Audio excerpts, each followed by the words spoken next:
మంచిగున్నారల్లా నేను వచ్చేసిన ఇవాళ సుతం ఖతర్నాక్ వార్తలు పట్టుకొచ్చిన. ఇంకెందుకు ఆలస్యం, మొదలు పెద్ద వార్తలు చూద్దాం పర్రి.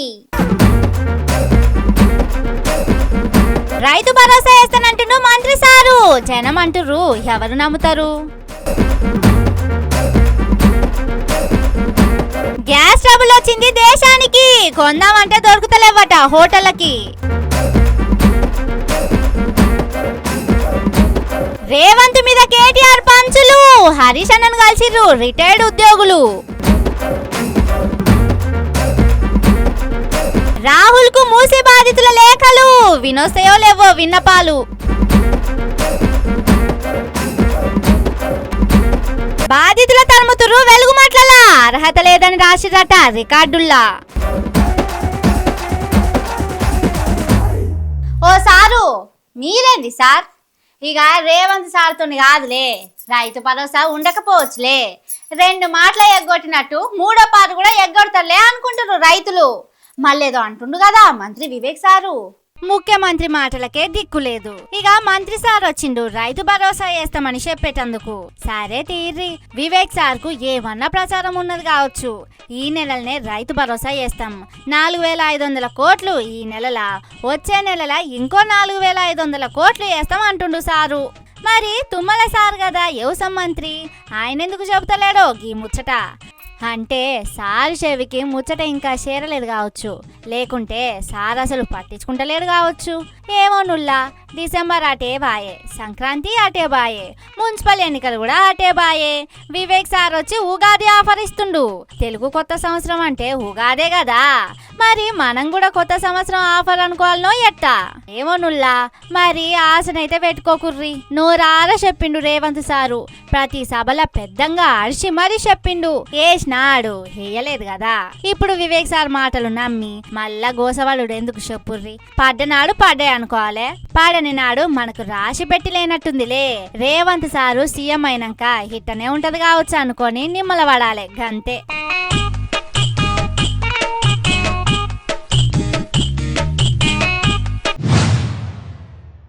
మంచిగుంది కథ. ఉరుమురిమి మంగళం మీద పడ్డట్టు ఇరాన్ ఇజ్రాయేల్ కొట్లాడుతుంటే మనం టిఫిన్ చేయకుండా అయింది కదా పరిస్థితి. పొద్దుగుట్ల పడ్డాక బజ్జీలు తిందామంటే దొరకవాయే, బిర్యానీలు కరువాయే. ఏంది కథ అంటే గ్యాస్ లేదు అంటుర్రు కదా. అగో చెప్పే అన్న, ఏంది పరిస్థితి? 15 రోజుల మంటి గ్యాస్ కొడుతుంది. ఫస్ట్ ఏమో మాకు 1800 1900 వస్తుండే సిలిండర్. ఇప్పుడు స్టార్టింగ్ అసలు 1900 సిలిండర్ దొరకదన్నారు. మొన్న నేను 2500 పెట్టి బ్లాక్లో కొన్నా, 2500. ఇప్పుడు రేపు అయిపోతుంది. ఇప్పుడు అడుగుతా అంటే అసలు లేదంటున్నారు గ్యాస్. 5000 ఇచ్చినా కూడా దొరకట్లేదు అంటున్నారు. 4000 ఇస్తే ఎడని తెచ్చిస్తాం మాకు తెలిసిన వాళ్ళ దగ్గర అంటున్నారు. వ్యాపారం దెబ్బ తింటుంది. ఇక చేసేది ఏం లేదు, ఇక బంద్ పెట్టాల్సిందే. నేను కూడా బంద్ పెట్టి ఊరికి పోదాం అనుకుంటున్నాను. ఇక గిట్లుంది హోటల్ నడిపేటోళ్ళ పరిస్థితి. ఇవాళ రేపు చూసి మేము కూడా బంద్ పెడతాం అంటుర్రు. ఇక సిఎన్జి ఆటోల పరిస్థితి కూడా గదే. బంకుల ముంగట బార్లు తీరిర్రు. ఏందే అన్న అంటే గోస చెప్తుర్రు. అప్పుడు 60 రూపాయలు దొరుకుతుంది, 93 97 లాస్ట్ 100 ఇష్టం ఉండవా, లేకపోతే వాటర్ పంపు. ప్రైవేట్ పంపులు అయితే అట్లనే నడుస్తుంది. మామూలుగా ఈ భారతదేశ పంపులు అయితే 8 రూపాయలు పెరిగి 8-9 రూపాయలు పెరిగింది అప్పటికి ఇప్పటికి.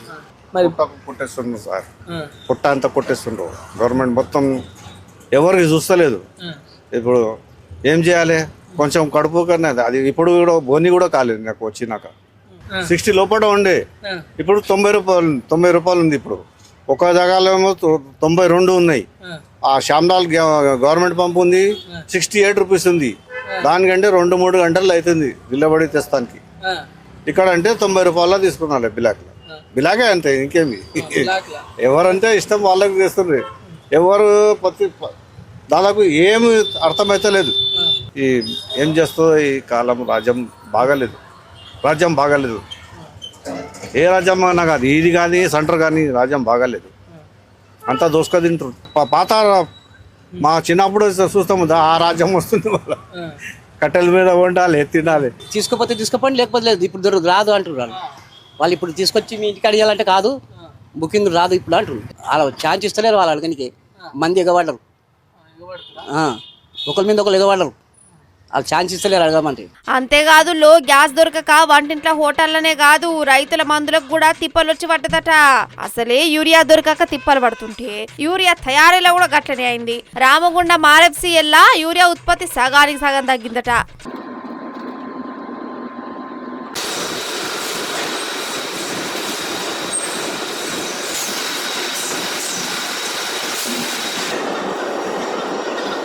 ఏమో నుల్లా ఇప్పటికే గ్యాస్ బుడ్లు దొరకక కట్టెల పొయ్యిలు షురువు చేసిరు. లల్ల పక్కింటోళ్ళకి ఇద్దామని అయిపోతే మనకు కూడా దొరకదేమని భయపడుతురట. కరోనా టైం తిప్పలు వస్తే ఏమో అని భయపడుతురు జనాలు. కానీ గ్యాస్ బుడ్ల దెబ్బ మెయిన్ గా ఓటర్ల మీదనే పడ్డదుల్లా. 1800 కమర్షియల్ బండ 5-6 వేలు అమ్ముతుంటే వాళ్ళు మాత్రం ఏం చెయ్యాలి? ఆటర్ క్యాన్లు కొన్నట్లే కొంటారా గ్యాస్ బుడ్లు కూడా. అన్నన్ని వేలు పెట్టి ఎన్ని నడుపుతారు ఎప్పుర్రి? యుద్ధం ఎప్పుడు ఆగుతుంది? జనాలు ఎప్పుడు నిమ్మల పడతారు? ఏందో ఏమప్పో.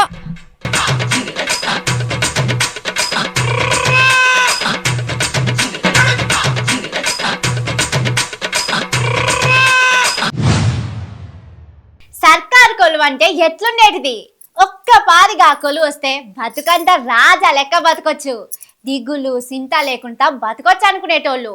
రిటైర్మెంట్ అవుతుందంటే ఇల్లు కట్టుకోవాలి, పిల్ల పెళ్లి చేయాలి, పిల్లగాడిని పై చదువులకు పంపాలి, గిన్ని పైసలు బ్యాంకులు వేసుకోవాలని కలలు కనేటోళ్ళు. ఇప్పుడు చూడు ఎంత గోస పడుతుర్రో. ఏంది రేవంత్ సార్ గీ తీర్ల గోస పుచ్చుకుంటురు పాపం. రిటైర్డ్ ఉద్యోగులకు వశపడతలేదట పాపం. గా వయసులో ఇంత బాధ ఎట్లా మోస్తారు సార్? ఏదైనా చెయ్యిరి సార్ అని ప్రతిపక్ష పోళ్లకు చెప్పుకునే తానకు తీసుకొచ్చిరు కదా. చూడు రుల్లా పాపం హరీష్ అన్నను కలిసి గోస చెప్పుకున్నారు. ఎన్నాళ్ళ సంధి పోరాటం చేస్తుర్రో చూస్తూనే ఉన్నాం కదా. వాళ్ళతోని కాక అన్న తానుకొచ్చిర్రు.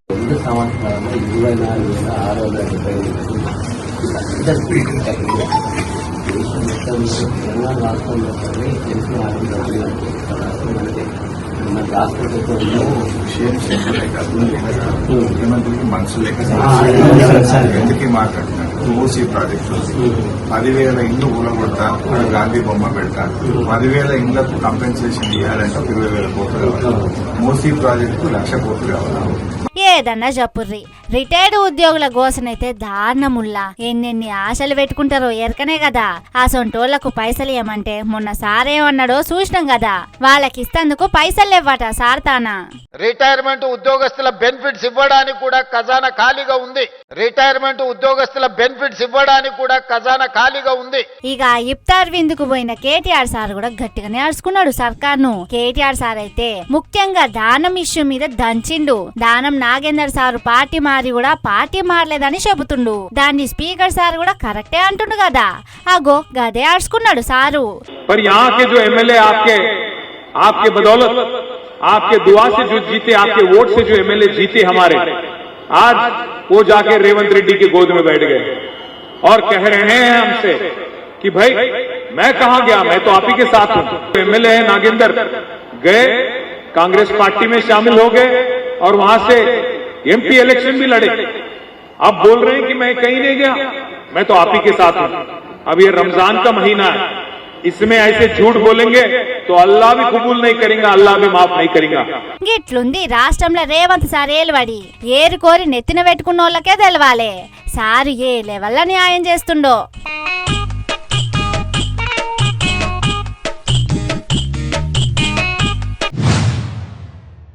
ఏ మూసీ ప్రాజెక్టో ఏమో గాని మూసీ కంపు జనాలకు అలవాటైంది గాని రేవంత్ సార్ సర్కార్ వచ్చినాక మూసీ వార్తల కంపు దేశం మొత్తం దాకుతుంది.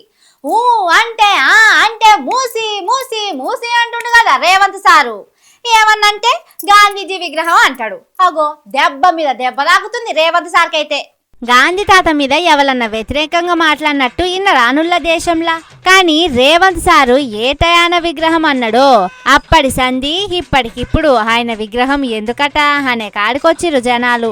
చివరకు ఆయన మునిమన్వడు కూడా గసొంటి మాటలే మాట్లాడుతుండు. జనాల ఇందు గూల్చి విగ్రహం కడతానంటే గాంధీ తాత కూడా గదే అంటాడు కావచ్చు. ఇప్పటికిప్పుడు నా విగ్రహం పెట్టకపోతే ఏమైతుంది? నా ఖ్యాతి విగ్రహంలో కాదు జనం గుండెల్లో ఉంది అంటాడు. గాంధీజీ మునిమన్వడు కూడా గదే అంటుండు. ఆలోచనల్లా గాంధీ తత్వం లేనప్పుడు విగ్రహాలు పెడితే ఏమొస్తది అన్నాడు. डेमोक्रेसी का प्रिंसिपल है कि सहमति से कुछ भी जो भी करना है वो सहमति से किया जाए. अगर वो नहीं होता है तो वो अनडेमोक्रेटिक होता है। तो ये बहुत स्पष्ट तरीके से कहना चाहता हूँ कि मेरी सिंपैथीज हैं आप लोगों के साथ, पर ये मत सोचिए कि मैंने आवाज उठाई है इसलिए आपका काम हो जाएगा। ఇగో గాంధీజీ గారిని ఇన్ని మాటలు అనిపిస్తుండులా రేవంత్ సారు. ఆయన అడిగిండా విగ్రహం పెట్టమని? ఆయన ఇంటోళ్ళు అడిగిర్రా పంచాది పెట్టమని? ఆయనకు వ్యతిరేకంగా మాట్లాడే కాడికి తీసుకొచ్చిండు కదా రేవంత్ సారు. ఇక మూసి పంచాది కూడా గట్టిగానే అవుతుంది. మూసి ప్రాజెక్టు కట్టి ఏం చేద్దాం అనుకుంటున్నారు సార్ అని రాహుల్ గాంధీ సార్ కు లేఖలు రాసిర్రు బాధితులు. బుడ్డాగాళ్ళు కూడా వాళ్ళ మనసుల బాధ రాసి పంపిర్రు. మరి రాహుల్ సారు మూసి బాధితుల కోసం పట్టించుకుంటాడో లేదో చూడాలే ఇక.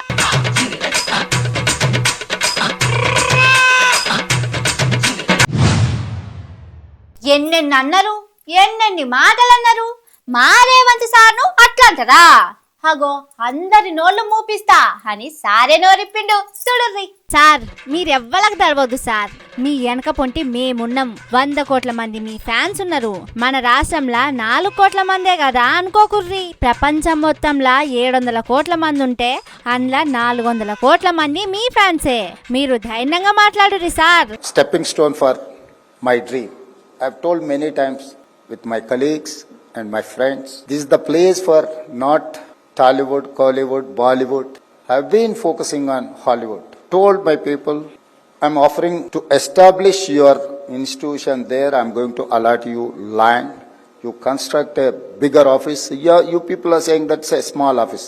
The talent is there. The quality is there. I'm not going to measure with size. I'm going to measure with quality. ఆగో ఇన్న రానుల్లా ఏం మాట్లాడుతుండో సారు. హే మాకేం సమజైతలేదు ఏదేదో అంటున్నంటారా ఎట్టా? అది కాదుల్లా వినవలసింది. ఆయన ఎంత గొప్ప ప్రోగ్రామ్ కి పోయిండు, అందులో సబ్జెక్టే ఉన్నది అంటలేము. Sir English మాట్లాడుతున్నాడుల్లా.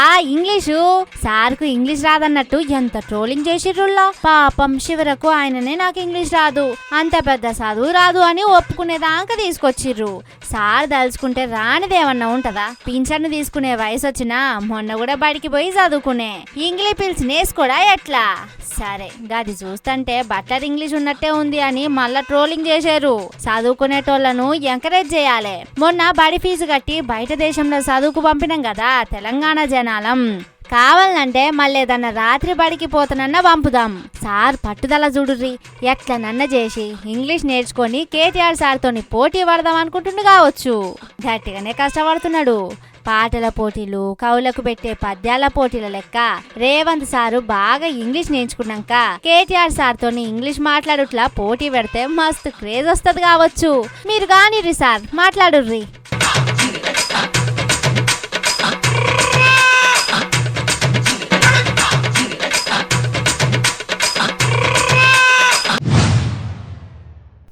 రేవంత్ సార్ మీ చెల్లె లెక్క చెబుతున్నా, మీ బుజ్జి లెక్క చెబుతున్నా, ఓ మాట ఇంటరా?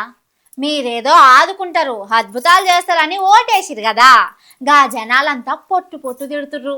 మీరేదో చిత్ర విచిత్రాలు చేస్తారని 10 మంది ఎమ్మెల్యేలు వచ్చిరు కదా, వాళ్ళు కూడా శీతలించుకొని పోతట్టే కొడుతుంది. మీకేం అనిపించట్లేదా సార్? అంటే మీ చెల్లె లెక్కనే అడుగుతున్నా సారో, మా మీద గరంగా కుర్రిజరా. చూసి రానుల్లా హరీష్ అన్న పక్కనున్న సార్ను గూడెం మహిపాల్ రెడ్డి సార్ ఎరకనే కదా బీఆర్ఎస్ పార్టీలా పటాన్ చెరు నియోజకవర్గం కెంచి గెలిచిండు.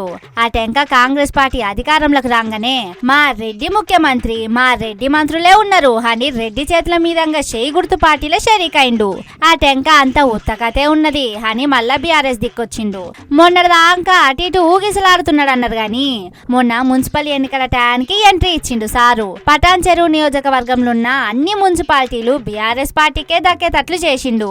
మరి రేవంత్ సార్ ఏదో బెల్లం గడ్డలు దొరుకుతాయని వచ్చినోళ్ళు మళ్ళీ వెనకకు పోయిరంటే ఏదో తేడా కొడుతుంది రాములా అనిపించలేదా సార్? మేము ఒక 2014లో శాసనసభ్యుడు అయినప్పుడు అంతకుముందు మేము గిట్ట 90 నుంచి రాజకీయాలలో ఉన్నాం.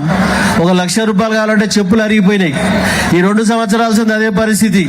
475 కోట్ల రూపాయలు మన నియోజకవర్గానికి పాత గవర్నమెంట్ మన ముఖ్యమంత్రి కేసీఆర్ గారు ఉన్నప్పుడు హరీష్ అన్న ఆధ్వర్యంలో ఆశీర్వాదంతో మనకు 475 కోట్ల రూపాయలు శాంక్షన్ అయితే ఫౌండేషన్ వేసి జీవోలు ఇచ్చిన తర్వాత క్యాన్సిల్ కావడం జరిగిందని మీ అందరికీ తెలియజేస్తా ఉన్నాం. కాబట్టి ఇప్పుడు ఇట వదిలిపెట్టే క్వశ్చనే లేదు, వదిలిపెట్టే క్వశ్చన్ లేదు. ఇక చూడుర్రి, గీ పార్టీ ఫిరాయింపుల మీద స్పీకర్ సారు అందరూ బీఆర్ఎస్ పార్టీలే అని తీర్పిచ్చింది కదా. 10 మందిలో ఒక్కరు కూడా పార్టీ మారినట్టు ఆధారాలు దొరకలేదనే కదా. ఇక సుప్రీంకోర్టు కూడా తీర్పిచ్చింది. స్పీకర్ సార్ అంతా అయిపోయింది. గా తీర్పు పేపర్లు గా బీఆర్ఎస్ పార్టీలకు పంపుర్రి అని కేసు క్లోజ్ చేసింది. ఇక బీఆర్ఎస్ పార్టీలు బీజేపీ తీర్పు మీద కోర్టుకు పోతనే గాని 10 మంది ఎమ్మెల్యేలు సేఫ్ అయినట్టే. అండ్ల గూడెం మహిపాల్ రెడ్డి సారు మళ్ళా బీఆర్ఎస్ దిక్కే తిరుగుతుంది కాబట్టి ఇక 9 మంది జంప్ అయినట్టు లెక్క.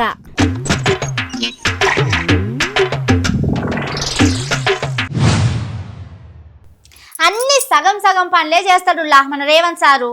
300 మందికి ఇండ్లు ఇస్తామని చెప్పేటందుకు 3 మంత్రుల పంపిండు.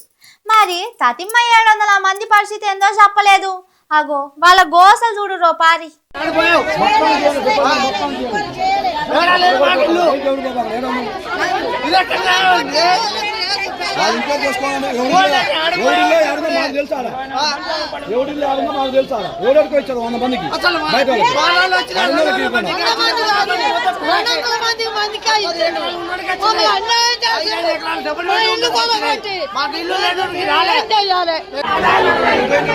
ఇట్లుంది వెలుగుమట్ల అంబేద్కర్ భవన్ పరిస్థితి. నిన్న 3 మంత్రులు వచ్చి అట్లా చేస్తాం ఇట్లా చేస్తామని ఊదర కొట్టారు కదా. 1000 ఇండ్లు కూల్చి 300-400 మందికి ఇండ్లు ఇస్తాం అన్నారు. దాంతో తతిమూల పరిస్థితి ఎటుగా ఆకుంటైంది. మరిగా తుమ్మల సార్ చెప్పిన లెక్కమటైతే వీళ్ళంతా అక్రమార్కులు అన్నట్లు.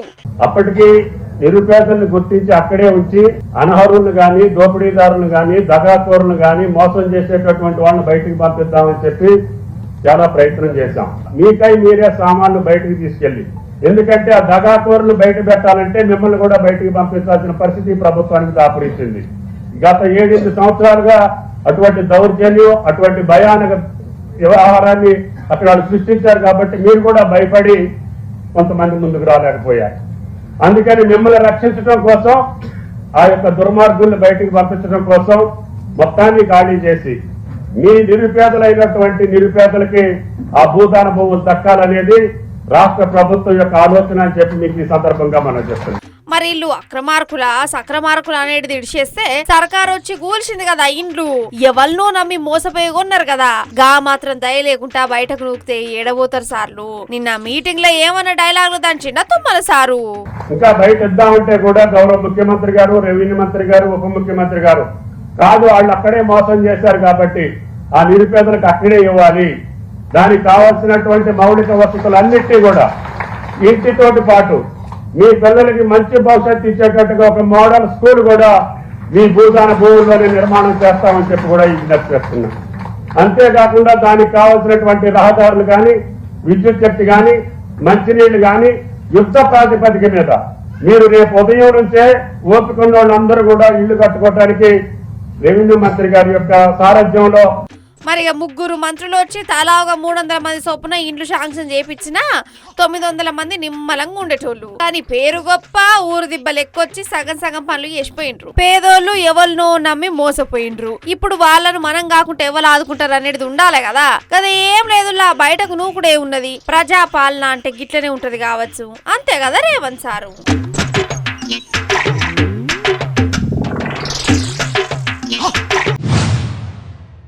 యశస్వినక్క, ఓ యశస్వినక్క, ఓ ఎమ్మెల్యే యశస్వినక్కో, ఏందక్క గిది గిట్లుంటదా? పాపం పాలకుర్తిని పట్టించుకుంటలేవట కదా, ఊళ్ళ దిక్కు పోతలేవట కదక్క. రైతుల గోసలు చూసిరా ఎట్లున్నాయో.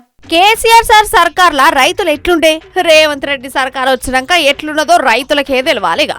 పాలకుర్తి దిక్కు మాత్రం రైతుల గోసలు ఇంతంత లేవుల్లా. నీళ్లు దొరకాయని ముందే చెప్తే పంటలేసుకోకపోదుము. ఇప్పుడు అంతా ఆగమాగమున్నది. పొలాలన్నీ ఎండిపోతున్నాయి అని రైతులు గోసపడుతుర్రు. కాంగ్రెస్ ప్రభుత్వం ఉన్నప్పటి నుంచి 2 సంవత్సరాల నుంచి నీళ్ళు లేదు సార్. తాగడానికి సుధా లేదు మేము సార్. ఏం లేదు మాకు. కాంగ్రెస్ ప్రభుత్వం వస్తే ఒక డెవలప్మెంట్ చేస్తాం, మార్పిడి చేస్తాం తెలంగాణ మొత్తం. ఇప్పుడు ఒక ఎకరానికి 40-50 వేల దాకా ఖర్చులు పెడుతున్నాం. సుధా పెట్టుబడి వెళ్ళేటట్లేదు. యశస్విని అక్కకు జనంలో ఎంత క్రేజ్ ఉన్నదో ఎరకనే కదా. చిన్న వయసులోనే ఎమ్మెల్యే అయింది. రాజకీయాల కంటే జనాలకు మంచి చేయాలన్న ఆలోచనతోనే ఉంటదని ఆశపడ్డారు జనాలంతా. కానీ అక్కసలు ఓటేసినోళ్ళ ముఖం కూడా చూస్తలేదట. వాళ్ళు ఎట్లున్నారు ఏం కదా అని పట్టించుకుంటనే లేదట. నీళ్లు తెప్పించే ఏర్పాటు చేద్దాం, వాళ్ళని జర ఆదుకుందామని ఆలోచన చేస్తలేదంటుర్రు. వేసినాం సార్, ఇప్పుడు నీళ్ళు సుధా చుక్కలేదు సార్. కాలువలు వస్తే కొంచెమైనా సగం పంట వస్తుంది అనుకుంటున్నాం సార్. నీళ్ళు సుధా రావట్లేదు సార్. యశస్విని రెడ్డికి చెప్పినా సుధా పట్టించేస్తలేదు, వస్తలేదు. రైతుల బాధ ఏమో అర్థం చేసుకుంటలేదు. వాళ్ళ గురించి బాగుపడుతున్నాం, వాళ్ళ గురించి ముఖ్యమంత్రులైనాం, మంత్రులైనాం, ఎమ్మెల్యేలైనాం అన్ని మేము. ఈ మేడం అయితే ఒక్క రోజు కూడా వచ్చి చూస్తలేదు మా పరిస్థితి. ఇక నీళ్ల కష్టాల మీద బీఆర్ఎస్ పార్టీలు గట్టిగానే గరం ఉన్నారు. రేవంత్ సర్కార్ తీరు మీద యాక్షన్ కు దిగుతుర్రు. హరీష్ అన్న అధికారులను గట్టిగానే అడిగిండు. బాగా ఎండలు ముదిరినాయి, ఇప్పుడు నీళ్ళు అందకపోతే పంటలు ఎండిపోయే ప్రమాదం ఉంటది. కొద్దిగా ప్రికాషన్స్ తీసుకొని తొందరగా చెరువులు నింపే ప్రయత్నం చేయండి. రైతులకు నష్టం కాకుండా చూసుకోండి. నేను మీకు ఆ ఫోటోలను పంపుతా. ఎల్ఎంసీ మొత్తం కూడా సిటీ మొత్తం దీపించి జర నీళ్ళు అందరికి పోయేటట్టు చూడండి లాస్ట్ దాకా. అట్నే అది పెద్దవాగుది కూడా మోటార్ ఆన్ చేయాలి, నేను నీళ్ళు నింపాలి. నేను వాగవతల గ్రామాలకు లిఫ్ట్ పెద్దవాగు. గిట్లున్నాయుళ్ళ రైతుల కష్టాలు. పాలకుర్తి దిక్కైతే మరీ దారుణంగా ఉంది. యశస్విని అక్క సోషల్ మీడియా ప్రమోషన్లు తప్ప జనం కోసం ఏం చేయనట్లే ఉంది కదా.